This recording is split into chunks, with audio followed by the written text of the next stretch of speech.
Hello guys, welcome back to another episode of North Calavaya. My name is Kavai, and on today's adventure I'm going to teach you guys 4 of my favorite knots that I like to use. These knots are really good because they're really basic, they're really easy to learn, and super easy for remember, because if you're like me where I get bad memory, these knots is no problem. And plus, you know, the more you do it, the more repetitive, the more you'll be able to use it. So these knots to me are 4 of the strongest knots that I like to use. There are other knots out there. You know, you can go and YouTube different kind of knots and, you know, see people that actually do like real kind tests, but this is just knots that I use, that, you know, I've experienced using, and, you know, so far they're the best ones that hold tight for me. So let me go show you guys how to do them, and we say go. Alright guys, you can check out my custom table I got going on over here and this salad logo over here. If you guys want more info on this, check out my description below, and you can check out my brother I am Kaya. He's the one who came up with this design, and there's also more apparel and more stickers that you guys can check out in the link below. Alright guys, so the first knot I'm going to be teaching you is the Palomar knot. I like using this knot a lot for my hooks and my swivels. I use this a lot for, you know, a lot of different things because I feel like it's one of the strongest knots that you can use, and it's also so easy to remember, and it's very versatile. You can use it for anything basically. So basically I'm going to use this longer rope to help, you know, make it easier for you guys to see, and I'm going to use this weight to, you know, just pretend it's any object you want. Let's say it's a swivel or a hook, and we're just going to use this opening here that you're going to loop it through. Okay, so basically I'm exaggerating this thing because, like I said, it's a thick rope. So you're just going to basically make a big loop on this rope on its own self like this. And what you're going to do is you're going to pass it through the hole like that, and you're just going to make a basic knot. Okay, regular knot that you would tie your shoes with, right? Regular crisscross knot, basic knot. Boom. Okay, now with this loop, you're just going to wrap it around whatever object you're doing it on, like this. Okay, and now I'm going to pull the 2 ends together, and that is going to make my knot. It's going to cinch it up, and that's going to make my knot. It'll look better, guys. It's because I'm using a thicker rope. But basically that's what you're going to do. I'm going to cinch this down. There you go. That's the Palomar knot. And like I said, this is a really strong knot, and I use this for all my hooks, and most of the time this thing won't break off. If anything, you know, it'll break off because if I have a lot of weight on it, but, you know, I've never broken off a fish, you know, with using this knot so far. Knock on wood, find wood. Alright guys, the second knot that I use a lot is called the figure 8 knot, or some people call it the infinity knot. It's really the same thing, so whichever you prefer. And it's really easy to remember, so all you're going to do is you're just going to take your rope, we're going to make a loop, and if you were to do a basic knot, you would come through the bottom, and boom, that's your basic knot, right? So we're going to do the same thing, make a loop, and instead of coming through the bottom, we're actually going to wrap around the whole loop, and then we're going to go through it. Okay, and when we do that, that's actually going to make your figure 8 or your infinity knot, whichever you want to call it. Okay, and you just pull it tight and cinch it, and there's your knot. Okay, now the second way that you can do this is same deal. We'll make a loop, and when I cross this, I'm actually going to flip the loop, and then I'm going to come under and through, and that will make your figure 8 again. Okay, so 2 different ways. One, you take the loop. This is the way that I do it because it's easier for me to remember. Basically, if I were to do a regular basic knot, I would come through the bottom, but instead I'm going to wrap around the bottom, and then I'm going to pull it tight, making your figure 8. Or the second way, make your loop, twist, and then pull it through, making your figure 8 again. Okay, like I said, it's a really easy knot to remember on how to do it, and it's very strong. All right, so now you guys know how to do a basic figure 8 knot. This is what I actually use the knot for. So a lot of people, when they want to make a loop, they'll just do a basic knot like so, right?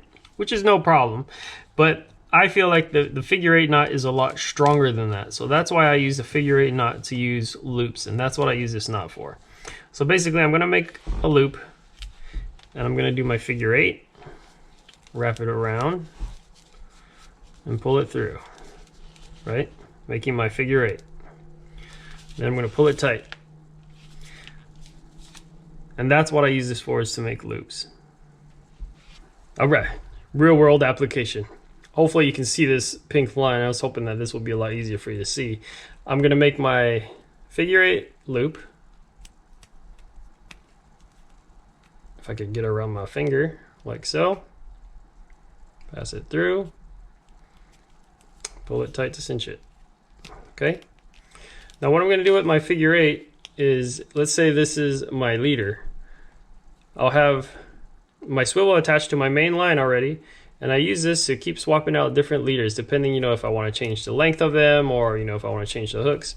So I'll pass it through my swivel. Sorry, this line's kind of old, so it's really curled up right now. And all I'll do is I'll just pass my leader through the hole, and then boom, I now have my leader attached to my swivel, like so. All right, so my leader's attached to my swivel now, and this is the other reason why I use this knot. Let's say I want to go yay high for my second hook, okay? I'll make a loop, do my figure 8 again, and this time I'm gonna make a bigger loop, okay? Like so. What I do with this is I'll take my hooks, pass the loop through the hole of the hook, through the eye of the hook. I'll just wrap it around the hook, and boom, you have a second hook tied on. So then I have my swivel attached to my leader, or my main line, and then I have a second hook all ready to go. Another benefit of doing your hooks this way, if your top hook or your bottom hook, depending if you do a high, low or not, is that if you take your line and you feed it through the eye of the hook and take that loop and wrap it through the end of your hook, it'll easily just pop off. And this way, the benefit of this is that you can swap out to different sized hooks, right? If you want to use a bigger hook or, a smaller hook, it's so easy to just swap it out. If I want to add another hook back, I just do the reverse. I'll just pinch my line, pinch that loop, poke it through the eye, wrap it around the end of the hook, and then pull it tight. And boom, you just swapped hooks. All right, so the third knot that we're gonna learn is the T-knot. This is really like a 2.5 knot because I always use it next to the figure 8 knot. So I'm going to use this rope just as an example to show you on how to do it. It's hard to tighten it with this thick rope, so I am going to show you, the example with the pink line after this.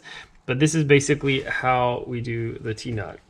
So let's say I have my figure 8 knot here. What I'm going to do is I'm going to take my line now, and I'm going to make another loop, like so, okay? With this loop, I'm basically just going to wrap itself. Normally I would do this 4 to 5 times. I'm just going to do it, we'll say 3 times for now, just because it's a thicker rope, okay? So I wrap it around 3 times, and I'm going to take my loop that I previously made, my figure 8 knot, and I'm going to pass it through the hole that I just made, okay? So let me do that again real quick. Figure 8 knot, blah, blah, blah, blah. Take your loop, or take your line. We're going to make a loop, like so. I'm then going to wrap itself over itself like this, okay? I'm going to take my knot, my figure 8 knot, pass it through, and now I'm going to slowly pull both ends like this to tighten against my figure 8 knot, okay? Now let me show you with the next line. So we have our figure 8 loop attached to our hook now.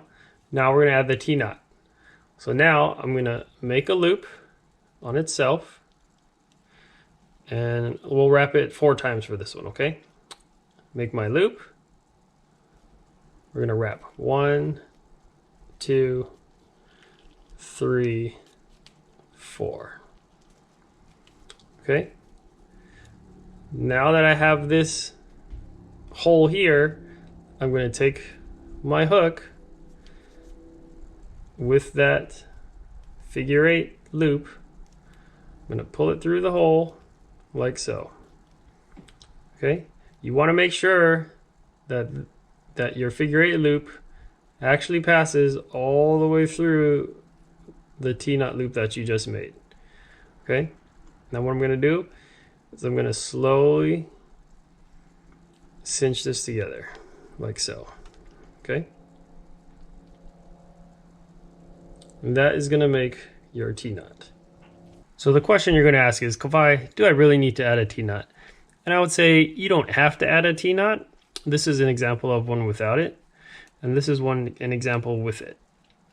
The reason why I always add a T-knot is because this will also help strengthen the hook set when you're doing it, because you're adding a stronger knot, stronger line to this. So once the fish bites, boom, it has a better grip on itself. The second reason why I would say you want to add a T-knot is because this actually helps push the line away from your leader line. So you'll get less tangles with this because it's a lot stiffer, and it's going to keep your hook more away from your leader line versus not having one. Right? The bend of this is just going to make your line twist around and it'll get tangled up. I'm not saying that this is going to be 100% no tangles, but this will definitely help prevent the tangles a lot more, because it has that little gap, that little space right here that's going to help push it away from your leader line. All right, so the last knot that I'm going to teach you is called the Uni-knot. And this is another knot, that can be used for basically everything, right? If you want to tighten your line down to something, you want to cinch it tight against something, this is a knot that you can use. I use this knot mainly to tie from one line to another, but first I'm going to show you how I actually tie the Uni-knot. So let's say this is just an object that I want to tighten my line against. So I'll take it, I'll pass it through my object. I'm going to take my tag end, which is this end, and I'm going to make another loop on itself. Okay? And what I'm going to do is I'm going to wrap this, for example, I'm just going to wrap this 3 times around itself. Okay? So I'm going to wrap it around the tag end as well as my main line. Okay? Make a loop. We're going to wrap it. I'm going to wrap this 3 times, just for an example on this purpose right now. Oh, 2. I'm going to do 2 because the line's too big. So I'm going to do 2. And what I'm going to do is I'm going to pull the tag in tight, like so. And I'm just going to, kind of push the knot down on itself a little bit. Okay. Now that I have this loop, I can just grab my knot, pull my main line, and that will actually just pull my line, the main line, all the way through that knot. And that is going to tighten my loop. And this is the Uni-knot.